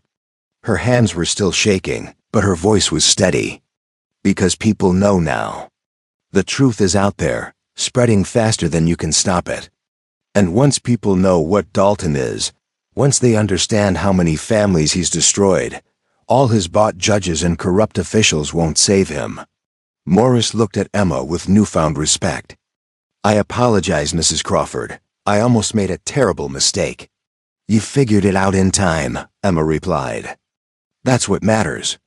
As the sun climbed higher, as ranch hands tended to the wounded and Morris's men secured the prisoners, Emma felt Sarah lean against her side.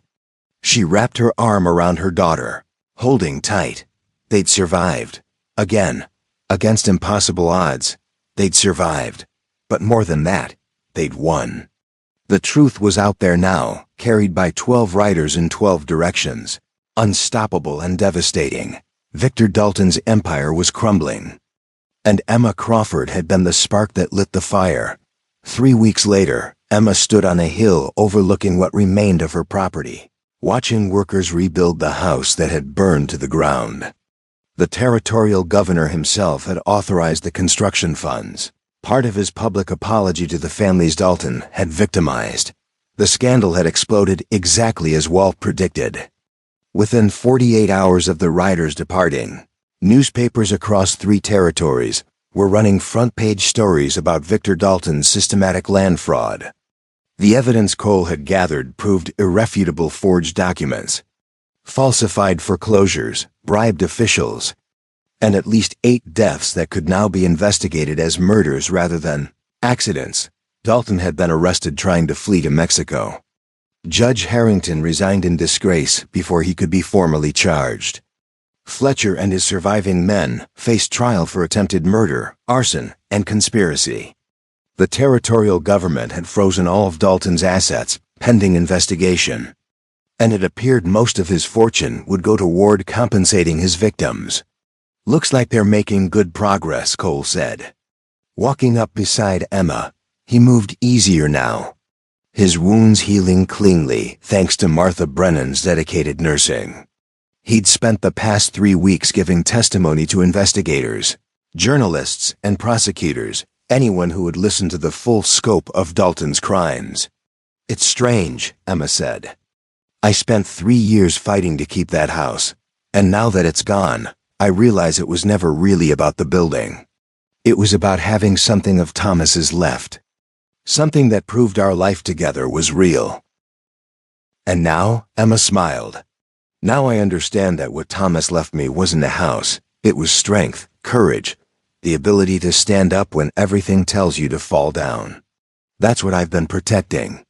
That's what I'll pass on to Sarah and Jacob." As if summoned by her thoughts, her children appeared from the construction site, both covered in sawdust and grinning. Jacob carried a hammer almost as big as he was, while Sarah had wood shavings stuck in her hair. "Mr. Henderson says we can help with the framing tomorrow," Jacob announced excitedly. "He's teaching me how to measure proper. And I've been keeping the accounts," Sarah added, "making sure all the materials are tracked correctly.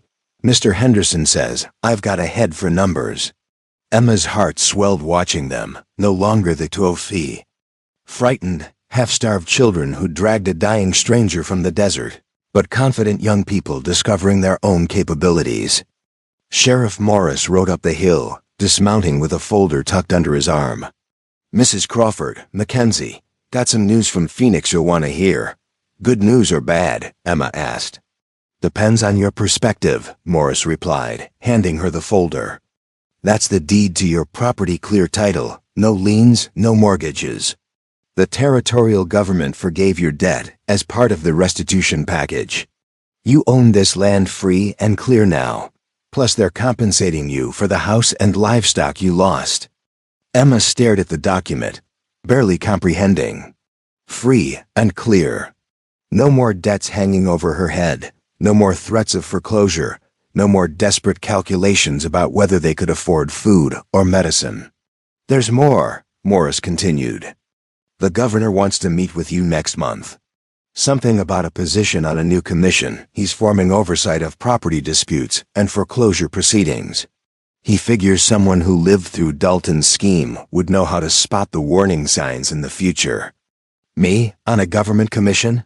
"You exposed the biggest fraud in territorial history," Cole pointed out.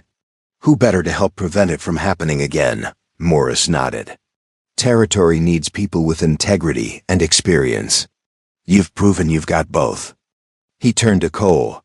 "As for you, Mackenzie, there's talk of a pardon for any crimes you committed while working for Dalton. Seeing as you turned state's evidence and risked your life to bring him down. Might even be a job offer coming from the territorial marshal's office. Real marshal this time. Cole looked surprised. I don't know if I'm cut out for law enforcement anymore. Not after what I've seen. That's exactly why you'd be perfect for it, Emma said. You know how corruption works from the inside. You know the signs, the systems criminals exploit. You could help prevent others from making the mistakes you made. Cole studied her face, and Emma saw something shift in his expression, hope replacing the guilt that had shadowed him since she'd first found him bleeding in her creek bed. Maybe, he said quietly. Maybe it's time to stop running from what I was and start working toward what I could be. Walt and Martha Brennan arrived in their wagon, bringing supplies for the construction crew. Martha immediately swept Jacob into a hug, while Walt approached with his characteristic directness. 37 families were confirmed as Dalton's victims, he reported. Most of them lost property that can't be recovered, sold to innocent buyers who didn't know they were purchasing stolen land. But the compensation fund should help them start over, give them a fighting chance. 37 families, Emma repeated, the weight of it settling over her. All those people hurt, and nobody knew until Cole started digging. That's how evil works, Martha said gently. One victim at a time, isolated and alone, so nobody sees the pattern. But you changed that, Emma. You and Cole together, you made people see. Sarah approached, wiping her hands on her work pants. Mama, Mr. Henderson wants to know what color you want for the shutters. He says we can do green like before, or try something new. Emma considered. The old house had green shutters because that's what Thomas chose when he built it. But this wasn't the old house, this was something new. Something she and her children were building together with their own hands and choices. Blue, Emma decided. Sky blue. Because every time we look at them, I want us to remember there's no ceiling on what we can accomplish. Sarah grinned. Blue it is. As the afternoon wore on, as workers hammered and sawed, as friends and neighbors came by with food and encouragement, Emma found herself standing apart from the activity, watching the sun paint the desert in its evening colors. Cole joined her again, maintaining a respectful distance but close enough for conversation. What are you thinking about? I'm thinking about the day Jacob found you, Emma replied. How scared I was, how desperate. How every instinct told me to leave you there because helping you would only make our impossible situation worse. But you didn't. No, I didn't. And it did make everything worse, just like I feared. We lost the house, nearly got killed, became wanted criminals. Everything I was trying to protect fell apart. I'm sorry. Don't be, Emma said, turning to face him. Because losing everything material taught me what actually matters. It taught Sarah and Jacob that courage isn't the absence of fear. It's doing what's right, despite being terrified. It showed them that sometimes the hardest choices are the most important ones. She gestured toward the construction site, toward her children working alongside skilled craftsmen, toward the community that had rallied to their defense. We didn't just survive, Cole. We built something better than what we had. Not just a house of purpose. Sarah wants to study law now, help families protect their property rights. Jacob talks about being a builder, creating homes that families can be proud of. They found their callings because of what we went through. And you? Cole asked. What did you find? Emma thought about that. 3 weeks ago, she'd been a desperate widow with no options and no hope. Now she stood on land she owned free and clear, with opportunities she'd never imagined, with children who discovered their strength, with the respect of her community and officials in Phoenix seeking her counsel. I found out I'm stronger than I knew, she said simply. I found out that sometimes losing everything is the only way to discover what you're truly capable of. And I found out that the measure of a person isn't what they have. It's what they do when they have nothing left but their choices. Cole smiled, and for the first time since she'd met him, it reached his eyes without shadow or guilt behind it. You're a remarkable woman, Emma Crawford. I'm a woman who saved a dying cowboy and got more than she bargained for, Emma corrected with a slight smile. But I'd do it again. Every single choice, every terrifying moment. Because this, she gestured at everything around them. This is what comes from refusing to look away when someone needs help. As the sun set and lanterns were lit around the construction site, as Martha called everyone in for supper, as Jacob's laughter rang out, and Sarah argued passionately with a carpenter about proper joint techniques, Emma felt something she hadn't experienced in 3 years. Peace. Not the peace of safety or security, those were illusions anyway, she'd learned. But the peace of knowing she'd faced the worst the world could throw at her and emerged not just intact, but transformed. The house would be finished in another month. The commission work would start after that. Cole would likely take the marshal's position and move to Phoenix. Life would continue forward, bringing new challenges and opportunities, but tonight, standing on her land under a sky full of stars, surrounded by people who'd proven that community and courage could overcome corruption and cruelty, Emma Crawford allowed herself a moment of simple gratitude.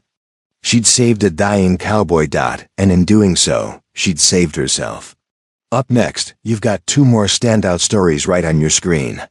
If this one hits the mark, you won't want to pass these up. Just click and check them out. And don't forget to subscribe and turn on the notification bell so you don't miss any upload from us.